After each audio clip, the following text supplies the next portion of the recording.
আসসালামু আলাইকুম। আমি রাষ্ট্রপতি জিল্লুর রহমান, পেশায় একজন পরিবহন চালক। আপনাদের মাঝে এই ভিডিওর মাধ্যমে একটি বার্তা আপনাদের মাঝে আমি দিতে চাই যে ইঞ্জিনের ভাষা যদি আমরা বুঝতে না পারি তাহলে কিন্তু গাড়িটা খুব দ্রুত সময় গাড়িটার কিন্তু ক্ষতি হতে যাচ্ছে বা ক্ষতি হবে। ইঞ্জিনের ভাষাটা আমাদের বুঝতে হবে।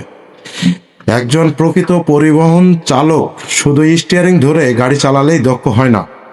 তিনি তখনই প্রকৃত চালক হন যখন গাড়ির ইঞ্জিনের ভাষা বুঝতে পারেন। ইঞ্জিন কথা বলে না, কিন্তু ইঞ্জিন কথা বলে না, তাহলে ইঞ্জিনের ভাষা আমরা বুঝবো কিভাবে? ইঞ্জিন কথা বলে না, কিন্তু শব্দ, কম্পন, ধোঁয়া আর শক্তির মাধ্যমে সবকিছু জানিয়ে দেয়। তাই ইঞ্জিনের ভাষা সম্পর্কে সেই বিষয়গুলো আজকে আপনাদের মাঝে তুলে ধরলাম। কিভাবে একজন চালক ইঞ্জিনের ভাষা বুঝতে পারবেন? আসেন 1 নম্বর পয়েন্টে যাই। শব্দ শুনে ইঞ্জিন চেনা। ইঞ্জিনের শব্দই তার প্রথম ভাষা। মসৃণ শব্দ মানে ইঞ্জিন ভালো আছে। টক টক বা ঠক ঠক শব্দ মানে ভালভ বা ইনজেক্টর বা বিয়ারিং এর সমস্যা হতে পারে। তাই চিৎকারের মতো যদি কখনো শব্দ করে, যদি চিৎকার করে ইঞ্জিন, যদি আপনার বেশি চিৎকার করে, তাহলে বুঝতে হবে যে যখন আপনার ইঞ্জিনটা চিৎকার করবে তখনই বুঝতে হবে যে বেল্টের কোনো সমস্যা, বা ফ্যান বেল্ট বা ডাইনামার বেল্ট বা ইঞ্জিনের মেন পুলের যে বড় যে বেল্টটা থাকে ওয়াটার পাম্পের সাথে, হয়তো সেই বেল্টটা ঢিল হতে পারে, যার কারণে আপনার ইঞ্জিন অতিরিক্ত চিৎকার করে। ফ্যান বেল্ট ঢিল হলে হঠাৎ জোরে যদি আওয়াজ আসে, ইঞ্জিনে যদি জোরে আওয়াজ আসে, তাহলে বুঝতে হবে পিস্টন বা ক্রাইং শ্যাফটের সমস্যা হতে পারে। অভিজ্ঞ চালক প্রতিদিন স্টার্ট দেওয়ার সময় শব্দ শুনেই বুঝতে পারেন আজ আমার ইঞ্জিন খুশি নাকি অসুস্থ। এটা কিন্তু আমাদের বুঝতে হবে যে আমার ইঞ্জিনটা আজকে খুশি আছে নাকি অসুস্থ আছে। তো যাই হোক, হয়তো আপনারা কমেন্ট করতে পারেন বা কমেন্টের মাধ্যমে বলতে পারেন যে ক্যামেরার দিকে তাকিয়ে বলতেছেন না কেন। আমি কিন্তু আগে কাগজে লিখে রাখছি, হয়তো মনে থাকবে না বা মুখস্থ করতে পারবো না, এজন্য আমি কাগজে লিখে রাখছি। তো যাই হোক, এবার আমরা চলে যাব 2 নম্বর পয়েন্ট, অপশন 2। 2 নম্বর অপশনে বলা হয়েছে ধোঁয়ার রং দেখে অবস্থা বোঝা। ধোঁয়ার রং দেখে অবস্থা বোঝা। ধোঁয়া হলো ইঞ্জিনের সরাসরি একটা বার্তা। এটা কিন্তু আমাদের খুব কেয়ারফুল ভাবে মাথায় রাখতে হবে যে ধোঁয়া হলো ইঞ্জিনের সরাসরি একটা বার্তা। আর এই বার্তাটা আমরা কিভাবে বুঝবো? ধোঁয়ার রং দেখে অবস্থা বোঝা। ধোঁয়া হলো ইঞ্জিনের সরাসরি বার্তা। কালো ধোঁয়া, অতিরিক্ত যদি কালো ধোঁয়া হয় তাহলে বুঝে নিতে হবে ডিজেল পোড়ানো বা এয়ার ফিল্টার লক হয়ে থাকতে পারে, ব্লক হয়ে থাকতে পারে। সাদা ধোঁয়া মানে ডিজেল ঠিক মতো পোড়াচ্ছে না বা হেড গ্যাসকেটের সমস্যা হতে পারে। নীল ধোঁয়া মানে ইঞ্জিন অয়েল পোড়াচ্ছে। একজন সচেতন চালক রাস্তায় বের হওয়ার আগেই একবার অ্যাডজাস্ট দেখে নিলে অনেক বড় ক্ষতি থেকে আমরা বাঁচতে পারি। আশা করি আমার কথাটা বুঝতে পারছেন। অনেক বড় ক্ষতি থেকে আমরা বাঁচতে পারি।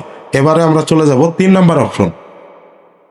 3 নম্বর অপশনটা হলো আমাদের গাড়ির সামনে যে ড্যাশবোর্ডটা দেখি, যেটা অনেকে মিটার বোর্ড বলে, অনেকে ড্যাশবোর্ড বলে। এই ড্যাশবোর্ডের সম্পর্কে আজকে আপনাদের ধারণা দেব। মিটার ও ইন্ডিকেটর লক্ষ্য রাখা।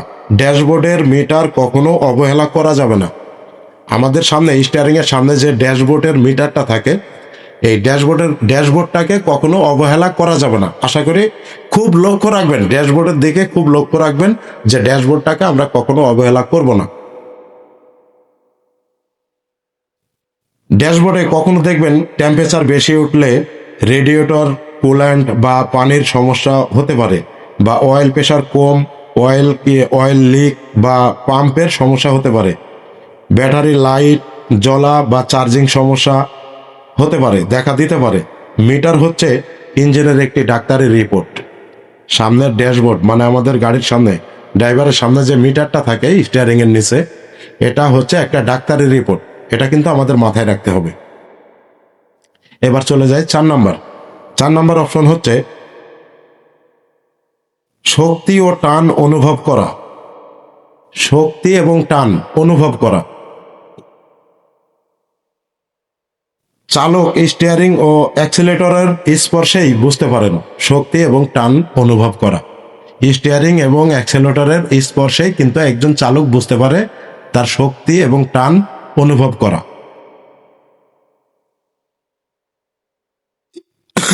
গাড়ি আগের মতো টানছে কিনা, বেশি কম্পন হচ্ছে কিনা, গিয়ার বদলাতে কষ্ট হচ্ছে কিনা। যদি গাড়ি ভারী মনে হয় বা আগের মতো শক্তি না দেয়, তাহলে বুঝতে হবে ভিতরে কিছু সমস্যা শুরু হয়েছে। অবশ্যই কিন্তু এদিকে কেয়ারফুল রাখতে হবে, তার মানে আপনাকে ড্যাশবোর্ডটা সবসময় লক্ষ্য রাখতে হবে।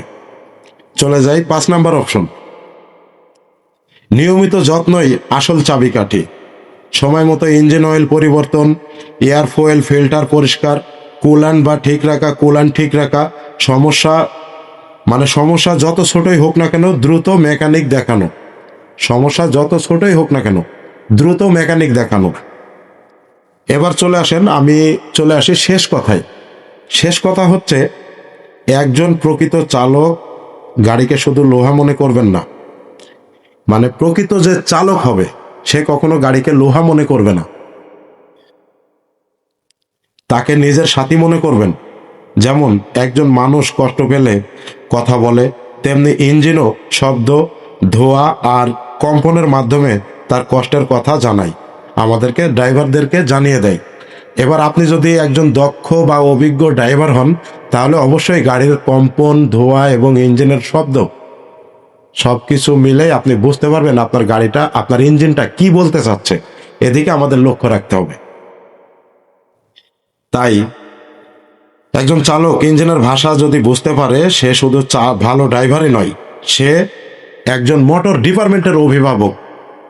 আমি মন থেকে বলছি, আমার অভিজ্ঞতা দিয়ে, একজন চালক যদি ইঞ্জিনের ভাষা, কম্পন এবং ধোঁয়া এগুলো যদি সব মিলিয়ে যদি বুঝতে পারে একজন চালক তার ইঞ্জিন কি চাচ্ছে, কি বলছে, তাহলে আমি বলবো সে শুধু ড্রাইভার সমাজে শুধু ড্রাইভারই নয়, সে একজন মোটর ডিপার্টমেন্টের অভিভাবক বলতে পারেন।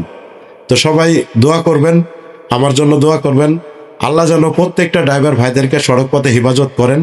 আর আপনারা আমার জন্য দোয়া করবেন। আমার ভিডিওটা যদি আপনাদের কাছে ভালো লাগে, অবশ্যই আঙ্গুলে যদি ব্যথা না থাকে একটা শেয়ার করে প্রত্যেকটা ড্রাইভার ভাইয়ের চোখ পর্যন্ত পৌঁছাই দেবেন, যাতে আমার ভিডিওটা সবাই দেখে বা কিছু না কিছু শিক্ষা অর্জন করতে পারে। তো সবাই ভালো থাকবেন। আসসালামু আলাইকুম।